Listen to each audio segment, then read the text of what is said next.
Providence orders each and everything within the whole into the best collective godlikeness that it can be. Even though incorruptible natural kinds like planets and stars are more excellent than corruptible natural kinds, the world as a whole is better for containing corruptibles as well as incorruptibles. Likewise, defects in corruptibles may be the result of species variety. Swallows eat insects and lions eat lambs, thereby destroying what is eaten. But such evils are acceptable as the price of greater beauty in the universe. Moreover, there is distinction among those that are ordered for their own sake, rational creatures who uphold justice, and those that are ordered for the sake of others, non-rational animals and plants that exist for the sake of humans, and rational creatures that refuse to uphold justice. What leads Aquinas to subsume the order of the world under the political concept of law is his comparison of God as provident governor of the world to the pater familias as heading his household, or a king as ruling his realm. Law is a rule or measure of human action that is ordered to the common good and promulgated by one charged with the care of the community and or who acts on behalf of the whole community. Aquinas is imagining an analogy according to which the formal functional principles in natural things correspond to thought principles of action in rational agents. Just as the former aim at species preservation, so law orders action to the common good. In the political context, a law must be promulgated to have binding force. Applying the analogy, Aquinas reasons, the world is ruled by divine providence, but law is only a dictate of the practical reason in the prince who governs a perfect community. Therefore, the rationale of divine government, insofar as God is the prince of the universe, is law. Divine law is the eternal law, insofar as it is ordered by God for the government of things foreknown by God. But it is not eternal insofar as it is heard by creatures. God promulgates the eternal law to humans by inserting it into their minds, so that it is naturally known, and by endowing them with a natural inclination to what is consonant with the eternal law. Because it is a participation in the divine light intellectually and rationally, it is said to be a law of nature, properly speaking. The precepts of natural law are to practical reasoning what the first principles of demonstration are to speculative sciences. Thus, for human beings, the proximate rule of action is human reason, but the supreme rule is the eternal law, of which the natural law is a participation. Significant for present purposes is Aquinas' claim that God promulgates the eternal law in non-rational creatures by inserting natural inclinations or the essential principles that order them to their end.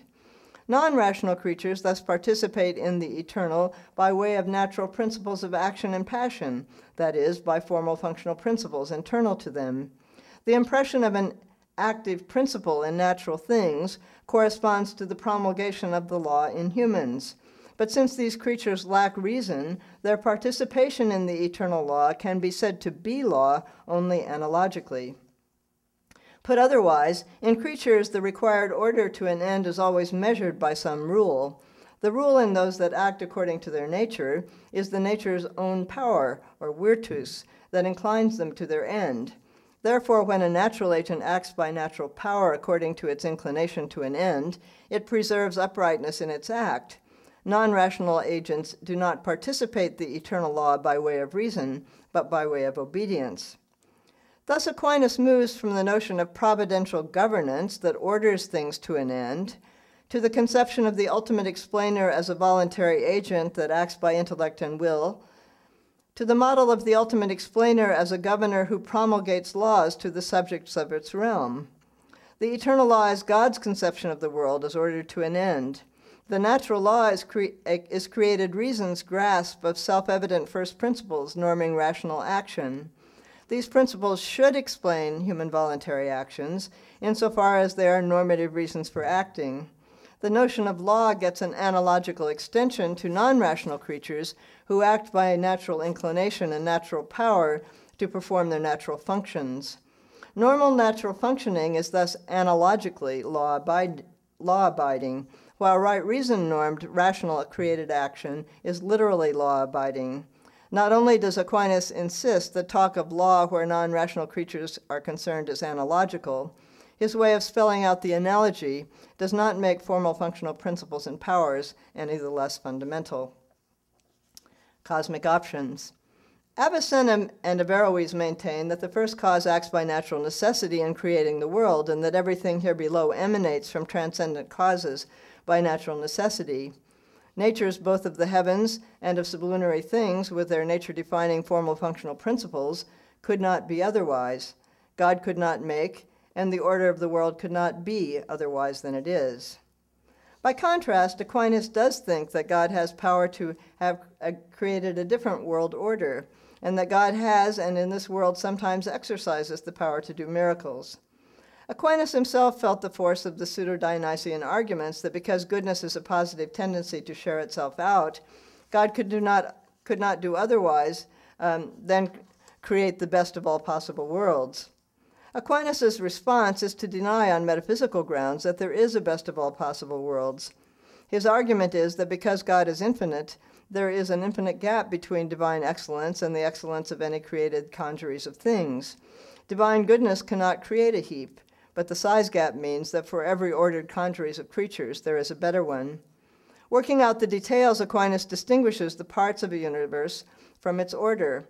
When the things that are or could be parts are concerned, Aquinas explains that God could not make the things God has made and give them better essences, because a thing's essence clusters those features that it could not exist or be itself without. But God can make other things with better essences. Moreover, God could give the things that God has actually made better accidents, a human being, more intelligence or moral virtue, or bodily agility. I always thought it could have made me brunette. Likewise, God could make more things of the kinds that God has made, and God could make things of other kinds, either in addition or instead. Indeed, the size gap means that there are infinitely many other species that God could have actualized. Had God done so, different packages of causal powers would have been exercised than are now. Where the order of the universe is concerned, Aquinas recalls his distinction between the order of parts to one another and the order of the whole to the end. The order of the whole to the end could not be improved because divine providence orders the whole to God as its ultimate end, and there cannot be a better end. So far as the order of parts to one another is concerned, Aquinas implies that for any batch of creatures there is a best way for ordering them, which divine goodness would impose. But if God added other and better creatures, a different order would be maximally fitting, and God would impose it on them. Miracles. In fact, divine providence does not confine itself to the common course of nature or established order of things. Aquinas distinguishes three categories of transgressive divine action. God does the supranatural, above and beyond nature, when God produces effects that either nature has no power to produce or nature has no power to produce that way. An example of the first is divine production of the theological virtues of faith, hope, and charity in pilgrim souls, or glory in the bodies of the elect. An example of the second is giving sight to the blind or resurrecting the dead. Nature can produce life and sight, for example, in normal and natural generation of animals, but nature cannot, Aquinas reckons, produce life in a dead body or sight in blinded eyes. God does what is against nature when God acts against the natural dispositions of created agents. For example, God acted against the natural function of fire so that it did not even singe the three boys in the fiery furnace. God acted against the natural motion of water when God parted the Jordan and made the water stand in a heap. God acted against the natural principles of bisexual reproduction and the natural impenetrability of bodies to make a virgin bear a child. Aquinas is explicit, however, that divine power to act against nature does not include power to alter a nature's formal functional principles. God can make water stand in a heap, but God cannot give water the natural tendency to stand in a heap. God can obstruct fire from burning the three boys, but God cannot alter the nature of fire to make it a natural coolant. God does what is outside nature when God acts to produce effects that nature can produce, but not that way.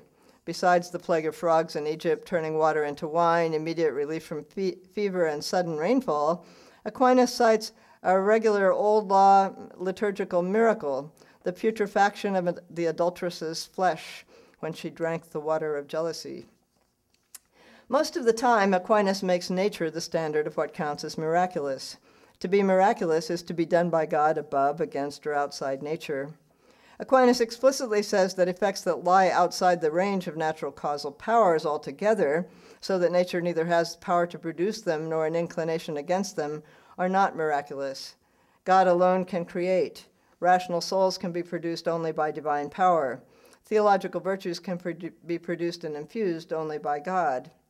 Yet there is one passage in which Aquinas counts as miraculous something done contrary not to nature, but to God's soteriological policies. Usually God converts people gradually, but God converted St. Paul all of a sudden. Here we have from Aquinas a reminder that the usual order of the world is not only a function of natural powers, but also of God's policies regarding things with which nature is not concerned. Scotus on orders of nature.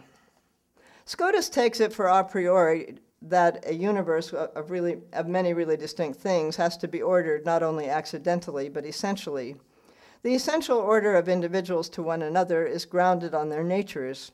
Natures here below are constituted by their defining properties, genus and differentia, which root the formal functional principles that characterize them.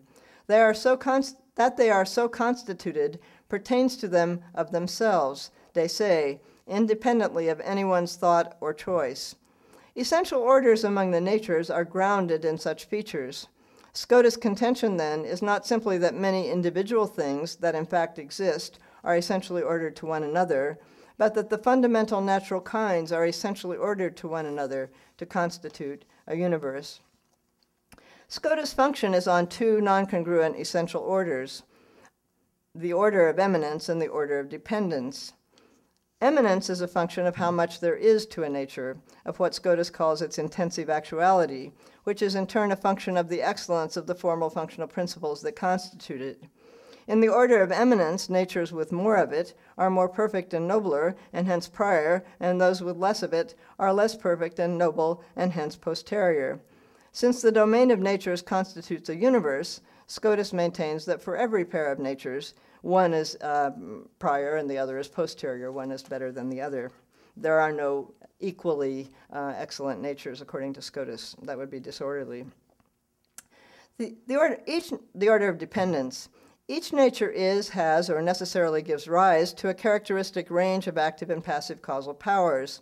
The essential dependence between efficient cause and effect, and of efficient causes on one another in producing their common effect, is a function of the causal powers associated with each.